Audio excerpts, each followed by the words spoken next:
Hi, and welcome to the latest episode of Innovation Deciphered. Today I'm joined by Jamie Tong of Scannetix. We're going to hear about Jamie's journey as an entrepreneur, first starting as an apprentice, having a scholarship from the Worshipful Company of Constructors to form his own technology business, all purpose driven with a view to reducing utility strikes and obviously an economic and safety benefit. So I hope you enjoy this episode.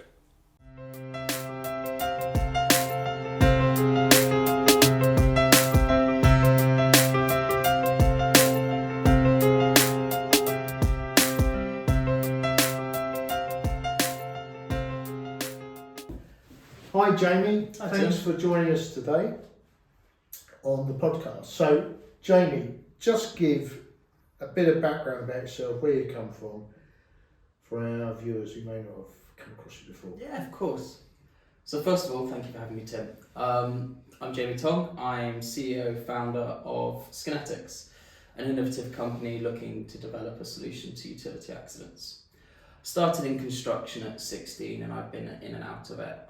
First starting as labourer, self-employed, and then becoming manager at Skinetics. At Robin McAlpine.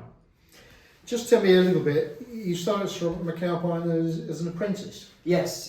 So I undertook a hire apprentice with SRM in building services, so mechanical and electrical engineering. And then when I finished that, I looked to transition to another company and actually ended up transitioning to my own. We're going to come back to that in a minute, because that's going to be the meat and potatoes of this Very much so. podcast. But we didn't meet through Sir Robert McAlpine.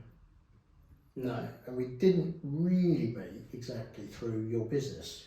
We met through the Worshipful Company of Constructors. So That's exactly it, and that really underpins my whole recent journey.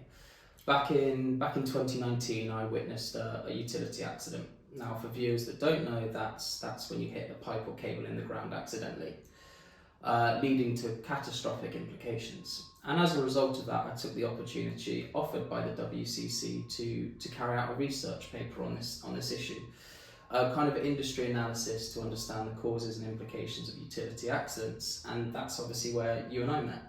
that's right. So for the benefit of our viewers who don't know, we're talking about the Worshipful Company of Constructors, which is a livery company in the City of London, which is where we are filming here, the first net zero livery company. And we fund a number of scholarships, of which you availed yourself of one. That's correct, yes. So you're one of our success stories. That's very kind, thank you. So you wrote this paper around utility strikes. You did some research and wrote this paper, which was, as I understand, very well received. But they didn't stop there, did it, for you? What did that lead on to? So it was 18 months worth of work, and the point of it originally was to understand, was it the site I was working on, is an industry problem, how big of a problem is this? Because I was seeing it through a keyhole, as most people do. And the whole point was to promote alternative opportunities. Actually you can implement this, you can implement that, and these things would help reduce the rate. It got to the point where the only thing really matters in the research, the kind of last line, which is there's no product in development available on the market or in development that will help reduce utility accidents at the present. And that's when I took the opportunity to launch Skinetics. It came out of a grant development program offered by Innovate UK. And Innovate UK are the government's department for innovation. So it's all government funded projects and it's called the Young Innovators. And the point of it really is to help slingshot promising business ideas into businesses. So it's a year's worth of support, a little bit of money, part-time salary to help support this transition from working full-time to then transitioning into your business full-time. So, what was involved in getting, you wrote this paper which presumably was good background research on what the problem was. Yes. And it looked at what, if any, solutions were either there or being developed. Yes. There's quite a big leap from doing that and being employed by Sir Robert McAlpine to getting a grant from Innovate UK and setting up your own business. So tell me about how that came about, because that Well, that's the transitioning from a paid employee to an entrepreneur, which is a bit. Well, I haven't done it. Sorry, just hit my phone. Having done it myself, I know it's a life-changing experience, and no one should take it lightly. So, how did that come about in your thinking? How did your thinking progress?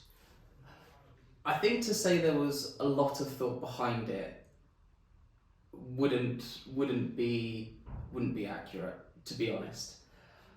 Very much in the early days, it was following my nose. I read a really brilliant article the other day. It was about luck, and it was talking about the fact that luck plays a huge but unidentifiable characteristic in success. And the case study was about basketball players in the NBA. 40% of those are born within 1 month. And the reason why is because they're the oldest in their groups, therefore they're the more successful, therefore they get the more attention from their coaches. It was a really interesting case study, but that's really how I started. It was lucky that a week, if not 5 days, in fact I think it might have been 2 days before the application closed for the WCC, I saw it on McAlpine's website. After which, it was luck that I came across the Young Innovators promoting that, and I looked into it and obviously applied. So to begin with, I was following my nose. I applied to the scholarship. What have I got to lose? I applied to the Young Innovators, going, well, what have I got to lose? After that, obviously, there's a lot more work involved. Once I had the scholarship, the ideation began. That was 6 months client engagement, speaking to people on sites. The research obviously underpinned most of my understanding of the problems. My first-hand experience was certainly imperative to understand the problem in depth and to see it on site, because there's a lot of myths associated with statistics, right? And I saw the problems on first sight. I went to go and speak to other clients, and they confirmed they were the problems. And then it became this developing the strategy, a lot of hard work. At the beginning, I was doing the scholarship, my business, full-time education, and a full-time job. So it was a lot of work to begin with. It still is a lot of work, to be fair, but there's a lot of juggling going on, and some long days and some long nights. And it just became about developing these strategies, understanding a huge amount of learning. I think all founders go through this phase where you realise that the buck stops with you, but that also means that all the knowledge you have to have, especially at the beginning where you've got very little money. You can't just go and get the support. You can't go and get the accountancy support. So you have the learning curve was, and still is, just exponential. And that's really how it started, was just following my nose. So, you're following your nose. Yeah. You apply for an Innovate UK. This is a sort of a pre-seed grant type thing. Yes, yeah, just designed for ideation, basically. Yeah, we like your idea. We're not expecting to have any knowledge about business. This is where we come in with the support, the mentoring, and some funding to help you. Tell our viewers a little bit about that, because the pre-seed funding, Mm-hmm. It's usually friends and family and fools. Yes. The expression that's used. Yes. Plus Innovate UK. So no friends or family, no. So we're pre-seed. There was no friends and family around. This was very much this is the opportunity available. And what was the process? You had to fill out a form, go and have an interview? Yes, so Innovate UK have their own website where you can see all the grants available, and you've got to go through the criteria. You've got to make sure you meet the eligibility, meet the scope, and obviously define a project in that value. So some of them, for instance, the Smart Grant it was up to £2 million, it's now up to £1 million. Some of them, especially recently, this one's around AI, sustainability, all of these funding routes that you've got to make sure you're applicable for. They range from any problems you can have, from healthcare to farming to construction. They're all there that are available, and they align with the government's key pillars of focus. And one of them is addressing the unbalance of founders in the industry, so addressing EDI. Now, Innovate UK are doing a fantastic job of this with diverse founders, but one of the criteria that meets it is age, and helping younger founders start their journey. So it's a 10 question application with some background questions. You've got capped word limit, and you also had to there's a video as well. So you had a 2-minute video that was basically a pitch to explain what you're trying to develop, why you want to develop it, and your story really. And they then chose, you get graded by 5 assessors, I believe at the time it was, and then your score, if you meet a certain criteria of score, then you get awarded the funding. Wow, so you get that? Yep. And at that point you're still employed? Or... At that point I'm still employed, yes. Yeah. And what did you use the money for? So the main thing was bringing on support. It started the funding the accountancy, it started the trademark, setting up office. Obviously in construction we're very fortunate, we get a phone, we get a computer. Those went when I transitioned to full time, so it was setting up the office, those kind of things, various admin tasks, filing my end of year reports, those kind of things. Yeah. So let's just go back. So you applied for this funding. When you got it, was that the trigger that you left full-time employment and went all in? No, no, not quite. No, it was a part-time salary, so I wasn't able to fully transfer at that time. And to be honest, the part-time salary went straight back into the business. So I managed to double up on the support I could give the business because of the job I had. What happened was then the second round of funding I had to get, that allowed the full transition. And where did the second round of funding come from? Innovate UK. It was a follow-on? It wasn't follow-on, they weren't related, but it was from Innovate UK.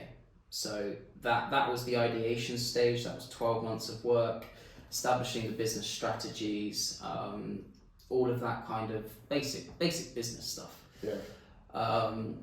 The second round of funding was £50,000. That was again same kind of similar application, and that was what allowed the building to begin and to commence. And that was our feasibility study. Oh, so that was included in the second round of funding? Yeah, the feasibility study was. The feasibility study. Yes, it was, yes. Yeah. So, at this point, you're still part-time employed by? This is when I transitioned. Oh, this is the transition? Yeah, so right. The feasibility study allowed me to transition full-time, as well as carrying out part 1 of the feasibility. All the development goes along NASA's TRL system, and that's technology readiness level. And NASA, obviously, space stations, very important, goes badly wrong when it goes wrong. They came up with this TRL system, and that's from 0 up to 8, and that basically defines the roadmap for innovation as well. Right, so you've had some sort of technological insight or idea. Yeah. And you're using NASA's, what do they got, product development model or technology readiness level. Readiness level, yeah. Okay. So, were you, I mean, you said you were an apprentice MEP engineer. Yeah. So where did you get the idea for the technology from? I mean, don't tell me exactly what it is, but I mean, where do the ideas come from? I think the ideas came from what underpins all my ideas. Like first and foremost, out of entrepreneurship, I don't really like that title. I like the title inventor, and it comes from this fantastic animation film actually. It's called Robots, with Robin Williams as one of the voiceovers, and it comes from this: see a problem, find the solution. See a need, fill a need is the exact quote. And I saw a need. The problem we're going to come on to talk about is plaguing the industry. It's putting lives at risk, it's costing the government billions, and it was something that was just too big to ignore. It was something that I knew I could do it better.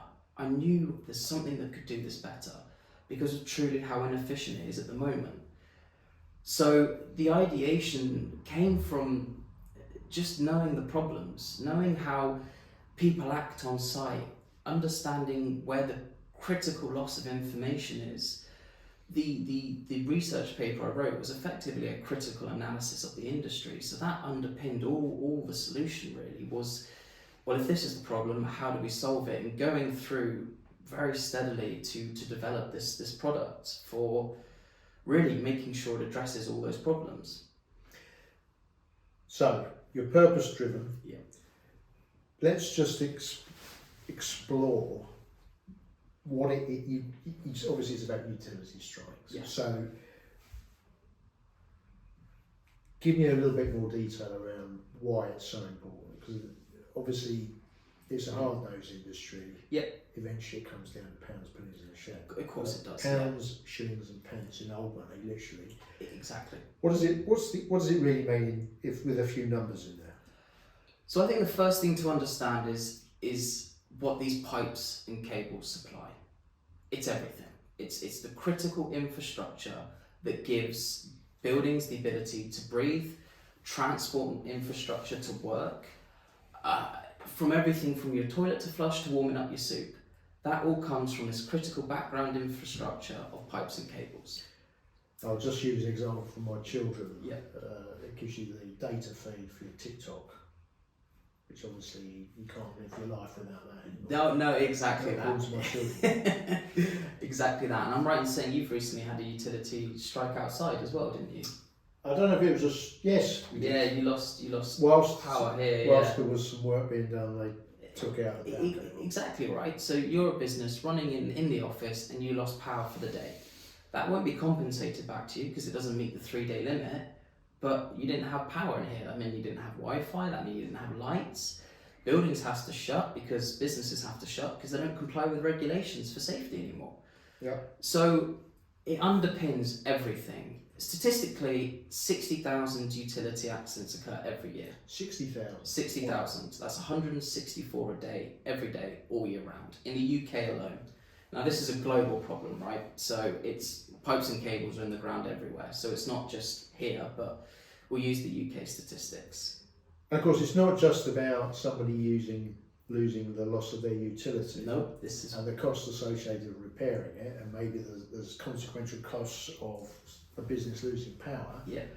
What about the person who breaks it? That's where the critical information is, right? So that's what kick-started this. In 2019, I saw a colleague and a friend get injured as a result of a utility accident. And that's what kick-started this whole thing. Every year, it's 74 lives or fatalities because of utility accidents. It's getting worse as well. In between 2012 and 2017, the HSE stated that utility accidents rose by 558%. And that's just electrical utility accidents. That's a compounding increase of 117% a year. Is there any indication why those are increasing? Yeah, there's a whole reasons. First of all, it's outdated technology.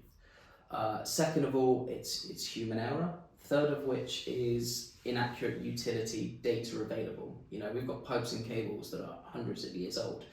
They're not planned where they were, the information's inaccurate. And fourth is what is fourth? Fourth is net zero. That adds a huge increase to infrastructure. So DESNES, which is the Department of Energy and Net Zero, can't remember exactly what it stands for, but they've stated that distribution cables will need to increase by 49%. This is to reduce net zero. So the first three parts of what you discussed Are issues. Are issues which I don't understand why the number of strikes is going up. Is that because the level of skill is going down, or is it because the volume of holes being dug is going up? That one. It's that. So it's the fact is there's more utility work going on. Yes. And the big driver for that you think is net zero, is that right? Or yes. other Well, it's part of it. Part of it, yeah. And people wanted data cables and... So utility companies alone, not including the construction industry, dig 4 million holes a year. estimated, 4 million holes. There's 1.5 million kilometres of cable in the ground, cables alone. So the problem is the increase in density. The more cables we put in the ground, we don't take the old ones out, bearing in mind. So the more cables we put in the ground, the more pipes we put in the ground, the increased rate of utility accidents that are going to happen. So I think the first thing is this is limited space. That's the first problem. So you're only going to put cables within, you should put them from 1 to 3 metres, but it's 0 to 3 metres really in depth. You're not going to dig any deeper than that, and 3 metres is highly unlikely. So you have a really finite space to install these pipes and cables in.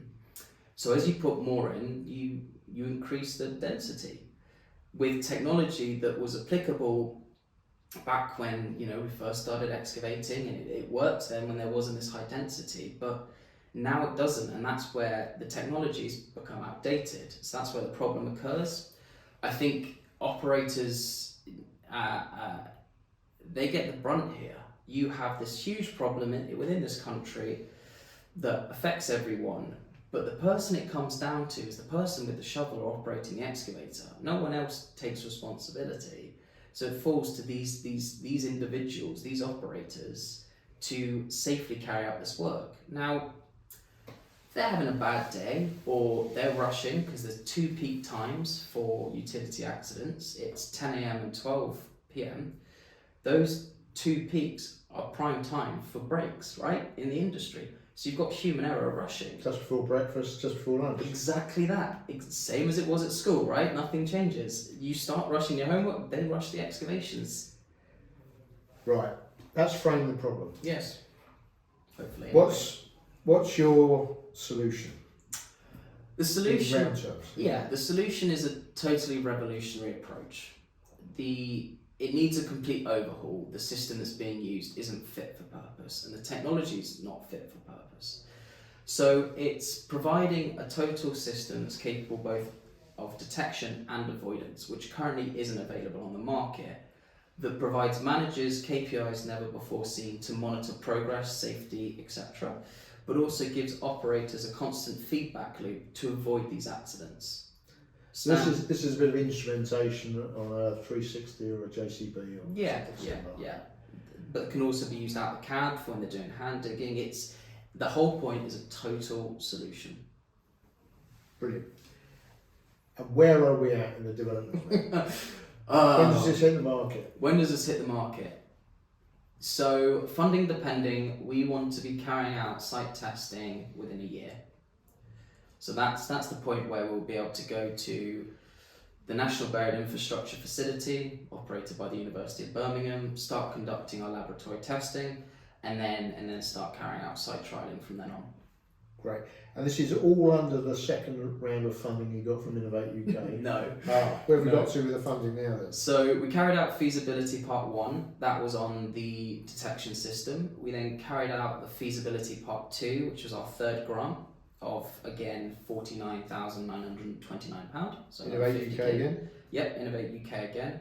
The problem you've got in kind of the funding world is people are reluctant to fund ideas, and you find yourself in this chicken and egg, especially when you've got hardware and software to develop. Yeah. You need a prototype to get funding, but you need prototype to get funding.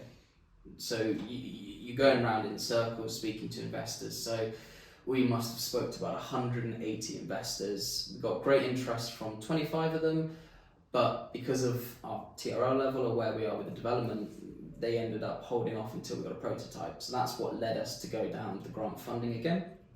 So now we're looking to close our pre-seed round as such, and that will allow us to develop the prototype. We've got great traction already, 6 letters of intent, so that's industry backing from 6 companies. We've got 15 companies signed up for site trialling, so we're in a really strong position. We're just waiting to build the thing. And waiting to build it is based on Of closing the funding. you need this funding to do it. Yes. Right, okay. So it sounds like you're in a good place, and we've made fantastic progress. It's exciting. So we're going to watch this space in terms of seeing how this fully functioning prototype works out. Yes. Hopefully it does everything it's planned to do. it's obvious what the benefits are going to be. We're going to save lives. We're going to reduce downtime. We're going to help utility companies reduce costs. Mm-hmm.